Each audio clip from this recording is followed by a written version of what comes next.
Hi, folks, and welcome to another episode of the award-winning Legends of Sport podcast. I'm your host, Andy Bernstein. Continuing our series from the recent Naismith Memorial Basketball Hall of Fame enshrinement, we have three great guests for you on this episode that are all related through the Phoenix Suns. First up is the great Amar'e Stoudemire, one of the most explosive and fun players to photograph. It was great to sit down with Amar'e and discuss his career path, which, by the way, included being coached twice by our next guest, Mike D'Antoni, both in Phoenix and New York. Mike led the Suns during the glory days of the 7 seconds or less offense of the early 2000s, as well as going on to coach the Knicks and Houston Rockets. My history with Mike goes way back to his playing days in Italy. He and his wife Laurel have become great friends of mine over the years. So happy to see Mike get his orange jacket and be enshrined in the hall this year. Rounding out this Phoenix Suns legendary trio is my longtime friend Jerry Colangelo. Jerry was the driving force behind the Suns' success for many, many years as their owner. I also worked closely with Jerry during his time as managing director of USA Basketball and chairman of the board of the Hall of Fame. Three great guests and three great conversations. Congrats to Amar'e and Mike for their enshrinement into the 2026 class. Enjoy this episode, folks, and as always, I'll see you on the backside. Well, I feel like this is like part two of the interview you and I did, Amar'e, a few months ago, when you were named as an inductee into the 2026 Naismith Basketball Hall of Fame class. Now you're here, and it's happening. How are you feeling? I feel great. Yeah. I mean, truly, I'm just soaking in the moments, watching my family, watching my children soak in the moments, trying to extend the time as long as possible, and really taking my time and walking slowly to observe everything that's happening. Yes, so in the moment. I love that. It's a very Phil Jackson thing to say. I spent a lot of time around him. You know that. Yeah. So this is like a big Suns love fest here this weekend, right? Yeah. You and Coach Mike D'Antoni, right? And Steve Nash is going to be here, Jerry Colangelo. Yeah. There's some other great players and Rick Wells, people that we all know. Yeah. Just talk really briefly about your career at the Suns, because Mike D'Antoni shared some great stories about you, but what a perfect fit you were for his offense and with those players that you played with. No, it was great. I mean, honestly, we had something very, very special. And with Mike D'Antoni's leadership, we started this type of offense that were, a lot of threes, high octane, nonstop, pressure up and down the court. And for his philosophy, I spoke to him earlier, and he was saying that, it started when he was in Italy coaching. And he brought that same mentality to the States with us. Yeah. And we fit the exact mold that he had in mind for that type of offense. And so we were able to take his leadership and run with it. Yeah, for sure. I loved covering those Suns years, by the way. I mean, it's just every game something great was going to happen, and with any one of you guys. It was just fabulous. Then you go to New York, and you're playing for Coach D'Antoni again. Right, in exactly. New York. I mean, not bad. That was great for me because I was able to then now take my talents to New York and to play my full game off the dribble package, mid-range jumpers, attacking the basket off the dribble, post-up work. I was able to really establish my entire game with under Mike D'Antoni's leadership in New York. Yeah, so let's finish up by just talking about the Knicks run this year. Yeah, and I grew up in Brooklyn. I think I told you I was a Knicks fan growing up. I was 1970, I was 12 when they won, 73. Wow. I remember it, but then, like some other teams that I followed, never thought I'd see it happen again, quite honestly. I covered a couple of finals during my NBA career. They got close, but this year there was something magical going on, and the Garden was rocking like crazy. I went to a second-round game there. Yeah. The only time I had gone to a game as a fan was when I was probably 8 or 9 years old. Yeah. And I was always working. But to experience the Garden when it is going bananas, there's nothing like it, right? There's nothing like it. Yeah. There's nothing like it. Yeah. There was a question that was asked of me about that experience in New York at the Garden. Yeah. And when you really are in it and you're hearing these MVP chants and you're getting standing ovations and your team is winning, as a player and you're the guy receiving these chants, the MVP chants, and it's speaking about you and giving you standing ovation, it's a different feeling, man. I mean, I don't know how to explain that type of feeling. Yeah. Well, you did because I can just picture it in my mind how unbelievable that must be. And then I saw you at the parade. You were soaking it in. The fans were loving you. You were loving it, and it just was a wonderful moment for the city, for the fans, and even us fans that were, in the diaspora of New York. Right. It was just fantastic. And what do you think? Are they going to have a dynasty here, or is it just a one and done? Well, you know what? With the camaraderie these guys have, it's great to see because I knew when I played in Phoenix, it was all about the camaraderie, all about team camaraderie and playing together in team basketball. Yeah. And when I saw these guys team up together with Brunson and Hart and Bridges, who all played together in college, I saw the camaraderie, and I'm like, this can be special. Yeah, Coach Brown is a great coach. Right, right. Well, listen, man, congratulations again. Thank you. Your agent, Bill Sanders, one of my dearest friends, and I appreciate everything that had to happen to get you to come here today. So thank you. But absolutely. I'm going to sit back and enjoy your speech tomorrow. Thank you. Mike D'Antoni, my friend who I've known for, I think, almost my entire career. We go back. You don't even know that we go back that far. You're not that old, first of all. No, but I photographed you as a player. First McDonald's championship. Why, you are that old. You remember that? You came out with the exchange thing? Anyway. I do remember that. Well, congrats, Mike, on being one of the newest inductees into the Naismith Basketball Hall of Fame. Appreciate it. I should ask you how it feels. It's a cliche question. Has anybody said it doesn't feel good or honored? Or there are a couple of people I asked, and they would say, I'd rather be somewhere else this weekend. But that's beside the point. But it's an unbelievable honor. Oh, it's great. So, Mike, I got you and I go back a long way. We've been through a lot together. When I really got to know you and Laurel was during the 2006 trip to Treviso, where it was like Elvis has returned to the building. Because I owe most of those people money. There literally is a statue of you in Treviso, is there? Or there's a mural. Although that was Michelangelo Adonis, and it looked like me. I know you could get that confused. But seriously, I mean, the whole town came out to see the Suns. Well, it was training camp, and you guys played a game there. And we went to Rome, which was pretty monumental as well. That was pretty cool. Yeah. So that Suns era that you coached, right? An amazing era in the mid-2000s. You played some epic games against the Lakers in the playoffs. Yeah. So won some, lost some, right? I think we won most of them. You won most of them. Thank you. I know you're a Laker probably fan. No. I just want to make sure you got that. I don't think we ever lost to them, but that's okay. We lost games. We didn't lose a series. Is that right? I didn't know that. That's very right. Wow. That's okay. It's okay. I'll take care of my research. You didn't do it very well. So you had some amazing players. One of them would be up presenting you, for your Hall of Fame induction, Amar'e Stoudemire, who we've had on the podcast, and I photographed his whole career. What did you see in Amar'e that maybe a lot of people didn't see? Well, everybody saw his power, his strength, his natural ability, or whatever you want to call it, and being able to catch anything Steve throws at him.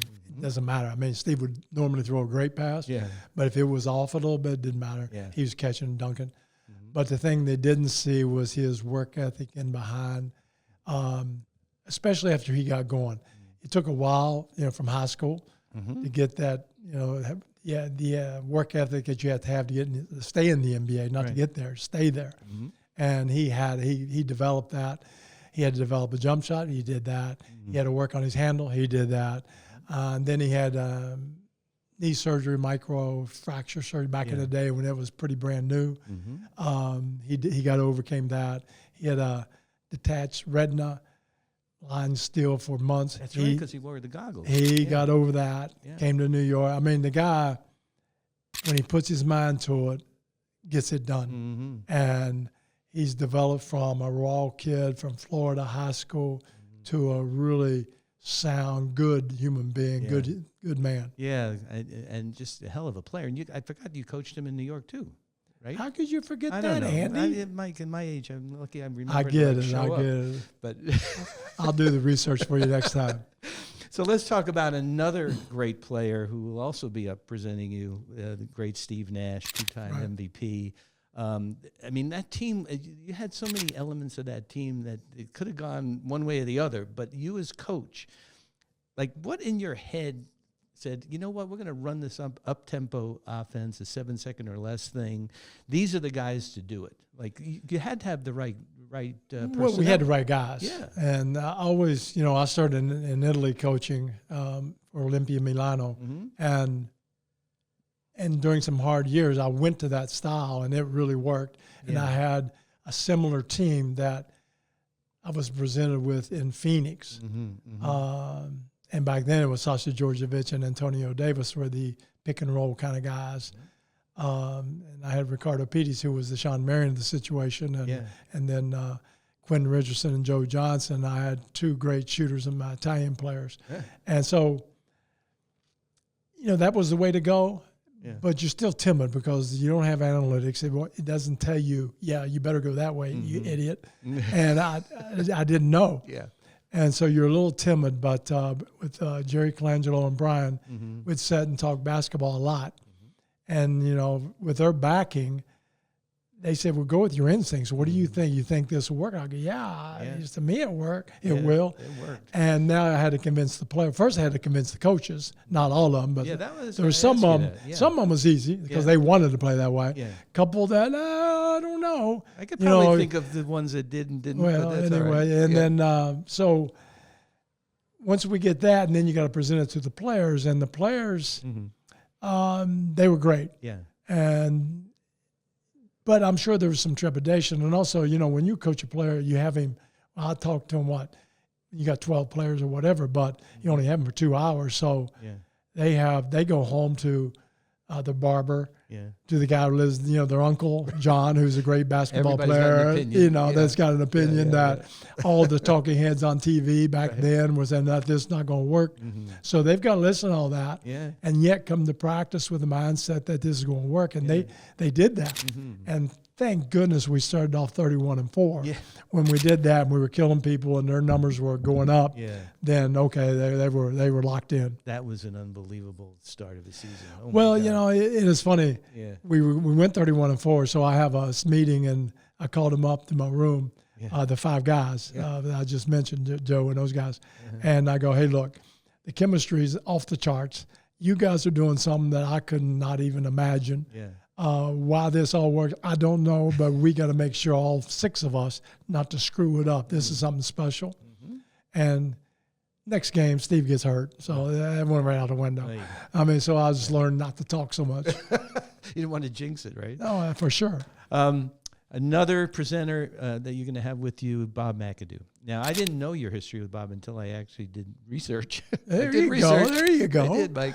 But you guys played together in Buffalo? Is that right? No, your research. I'm going to fire your research guy. It's right. I'm going to fire. Braves. Well, no, I played against him when he was at Buffalo. I thought you played with him. No. Okay, tell me that. You tell me. Now that's Ernie DeGorio. I know it's 2 Italians. I know it have vowels at the end of the name, and I know you could get confused with that, Ernie. But there was a Buffalo that was Ernie connection. D. That was Ernie D. Okay. I'm Mike D. So there's it's a little bit different, but. Anyway, yes. Moving on. But why Bob? I mean, why is he up there presenting you? Because Bob I played with. Yes. In Olimpia Milano, 4 years I was half right. Yes, you were. Okay. He was my teammate in Italy. Gotcha. And we had the best 4 year. I mean, when he came, we won a lot before he came. Yeah. I think we've won 1 title. Yeah, 1 I think, maybe even 2 titles. And then when he came, we hardly ever lost. Yeah. And we won 2 European championships, 3 Italian championships, numerous other cups. Yeah. He was fantastic. Yeah. And that's not the reason he's up here, because I won a lot with those other guys too. The reason he's here is, one, he's a great friend for the last 35 years. Yeah. And he 40 years actually. And he when you're in Italy. And you're, American or whatever. But by that time, I was a dual citizen, so I was an Italian. You spend so much time together, and I'm helping him out. Patricia is Italian, right? Who? His wife is Oh, Italian. yeah. He met her in Fort Lee, if I'm not mistaken. Uh-huh. Yeah. And so you have 4-hour dinners at least 2 or 3 times a week with the whole team. Yeah. And we went through some amazing experiences on the floor, off the floor. And we ride the games every day to I would drive him to the game every game. So you're in traffic in Milan for about 45 minutes talking. Yeah. And he was my same age, similar backgrounds of the era that we grew up in. And so there's just a bond there that's going to last forever, hopefully. He was one of the great guys. People don't realize how great Bob McAdoo was. All you have to do is talk to anybody on the Showtime Lakers that want to ring. Oh, he's the best. He's fun. Pat Riley on down. And we won because of this guy. Well, he's been with Pat Riley now, 30 years? Yeah, he's been in the Miami Heat organization. He's a great guy. Wonderful guy. Yes. So, Mike, last thing I want to ask you was 2008, 2012, you're on the USAB coaching staff with Coach K, the Redeem team. We all know the story, 2008. You're coaching now a guy named Kobe Bryant, who you had wars with when you were the Suns coach, right? That we won the series, yeah, right? You want to put that in there. Okay. Yeah. So I don't want you to get your facts mixed up. He had some pretty good stats. But anyway. Well, no, nobody's stopping Kobe. Nobody's stopping him. But what's that like going, you're planning against this guy, and then now he's, on your side. And well, not only, it was Kobe, and it was LeBron James, and it was Chris Paul. Yeah, I get so it. it's like coaches are going, you're going hunting with a friggin' cannon, I mean, you can, usually it's tough, but you got these guys, you got Dwayne Wade coming off the bench. Come on. Sure. Those teams were amazing. They were, and it was fun, and they were great. Yep. And the energy they put into practices and the way they attacked the whole experience, because it's very rewarding to put on a U.S. jersey. Sure. I didn't have a jersey on, but to wear a U.S. emblem on your shirt. Yeah. There's nothing like it. Yeah. And Jerry Colangelo, who ran the whole show,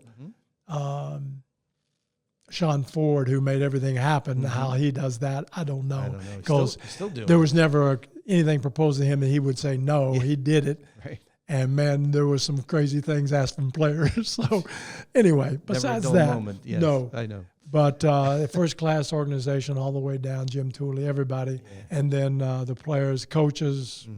I mean, it was one of the best experiences you could have. Yeah, and then, of course, you coached Kobe again at the Lakers. That was a year that he blew his Achilles out. Yeah, that was right at the end of my first year. That year.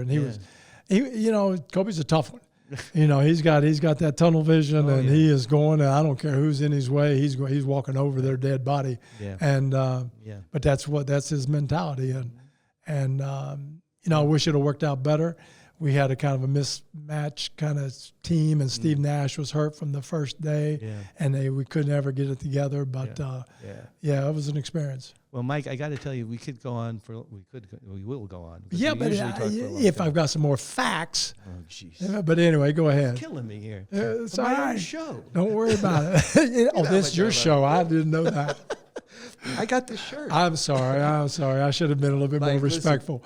Listen, you and Laurel, Mike Jr., of course, I'm so happy and proud for 3 of you and your whole family, but it's going to be a very special celebration. And I can't tell you what it means to me, having known you for so long. Wow, Andy, you're the best, man. And just as a friend, and it's just so happy. You got to work on your little dice throw, but other than that, you're a pretty good guy. I love this guy. Well, we meet again, the great Jerry Colangelo graced us many times on the Legends of Sport podcast, and now you're back again, and I'm so happy to see you, Jerry, as always. Well, I feel the same way about you, and our relationship goes back a lot of years and a lot of experiences, so it's always great to be with you. Thank you, my friend. Yeah, a lot of years. Let's talk about those years with the Suns, because such a special enshrinement this year with Mike D'Antoni, the great coach of the Suns, other teams, of course, but there's such a great Suns connection. Amar'e Stoudemire.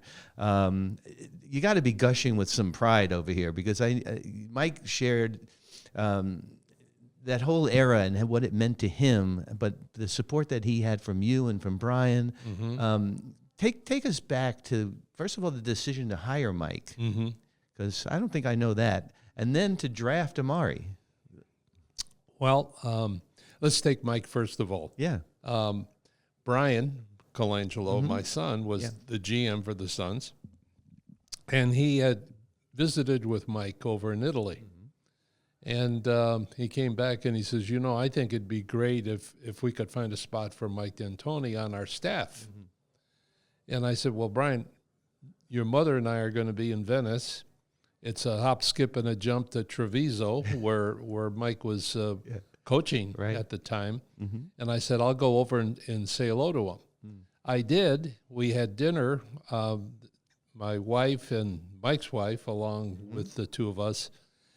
And I came back to Phoenix, and I told Brian, I said, I think it'd be great. Let's make that happen. So he joined us on our staff, and after a year, we elevated him to the head job. Who was coaching when he came in? Who was the head coach? It was, I want to say Johnson. Yeah. Well, the first name kind of slips me for the moment. Okay, before we're finished, it'll come back to me. Slippage. You know, the same way. Slippage. Frank Johnson. Frank Johnson, of course. Yeah. So Mike came in as assistant coach. Yes. And then he was elevated to full. And he had his best coach. years. He went on after establishing himself as a terrific head coach in the league. He had some really outstanding teams. No title, but it was so close in 2 of those or 3 of those years that it established him. And that went on. He went on to go to the Knicks, to the Lakers, to Houston, and the years flew by. Yeah, I covered all of that. Yes, obviously. I was at every game. Epic series, especially with the Lakers. Mike pointed out that the Suns, when he coached, never lost a series to the Lakers. Is that true? I guess it's true, but I that's think what he coaches remember those things. We got to fact check that. Yeah, I didn't remember that as a fact. Right, but Mike's pretty much on the ball. Oh, and yeah. I would say if he said that, I bet he's right. And then talk about Amar'e. I mean, here's a kid that you saw something in you and Brian, coaching staff, scouting staff. How did that come about? How did he get on your board? At that particular time, I was against high school kids coming into the draft. I didn't think they were ready emotionally. Yeah. They might have looked like physically they could do it, but it's a big jump for 99% of them. Yeah. So we were going into the period of time where you bring in some of the candidates for where you're drafting in the draft. We were number 9, and who are the players who are going to be available around 5 to 15? Yeah, in the first round. And the night before we started our workouts, I watched the McDonald's high school game. And there was a guy named Amar'e Stoudemire playing. He tore that game up. And he was like a man among boys. And I called our staff that night. I said, bring him in. Right. I want to see him here in Phoenix. They said, well, you don't want bring him in. Yeah. So 2 days later, he was there. Yep. And after his first workout, I called his agent, Herb Rudoy, who was a friend of mine in Chicago and done a lot of business with him. Yeah. I said, Herb, I'm going to keep Amar'e here another day, or I'm going to take him to a baseball game. I had the Diamondbacks at the time also. Right. The next day he worked out again. I called Herb Rudoy again, and I said, I don't want him going anywhere else for workouts, but that's up to you. I don't want to know where he is. Yeah. I think he wants to come here. He'll tell you that. Yeah. I want him. He's at number 9. Yeah. We're at number 9. And I said, so do what you can. Well, 2.5 weeks go by, and now the rumors are out there. Where's Amar'e? And the Clippers were drafting number 8. We were number 9. Yeah. So they called Brian, and they said, we know you're hiding Amar'e out, and we're going to take him. And Brian said exactly the right thing. Yeah. We have no idea where Amar'e is. We didn't. Yeah. We didn't want to know where he was. I said, and number 2, you draft ahead of us. You draft anyone you want to. So the next day, Yao Ming goes number 1 Right. in the first round. Yeah. the draft gets down to the Clippers at number 8. Yeah. And they took a forward from Maryland, Wilcox. Yes, Chris rather Wilcox. Yes. rather than Amar'e, and we got the best player in the draft at number 9. Oh, absolutely. No schlub, of I'll course. I'll take Amar'e. Yeah, okay, I got you. But that story is so reminiscent of Jerry West and the whole Kobe thing, and how he engineered that. And that was a different scenario. Of course, he had to trade Vlade to get the pick. But well, that cost us not getting Kobe, by the way. Is it because they were able to? They jumped us, is what happened. Okay. In that trade with Charlotte. Okay. Oh, so I didn't realize we that. were prepared to take him, but our backup, we had a pretty good backup guy, Steve Nash, who turned out to be pretty good. That guy, I heard of that guy. Yeah.